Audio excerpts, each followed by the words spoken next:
Niretzat bilgune feminista da ahalduntzeko aukera ematen digun ezigune haundi erraldoi proiektu eder bat.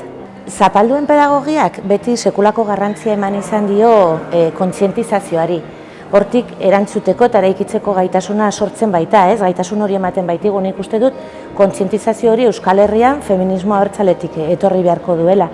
Hezkuntza sistema feminista bat behar dugu, herri hau feminismora eramateko, eta baita ere biztan da hezkuntza sistema bera komunitarizatzeko, desegregatzeko, euskalduntzeko. Horregatik, guztiagatik uste dut hezkuntza komunitateak begiratu behar diola hezkuntzari begirada feminista euskaldun dekolonial intersekzional batetik. Nor begiratzen dio horrela herri honei, hain zuzen ere bilgune feministak. Eta bilgunen gainera, hazten gara, hezten gara, formatzen gara, ekintzarako aukera ematen digu eta hortan ahalduntzen gara. Hortaz uste dut, elikatzen gaituen hori ureztatzea dagokigula. Bultzatu dezagun denon artean bilgune feminista.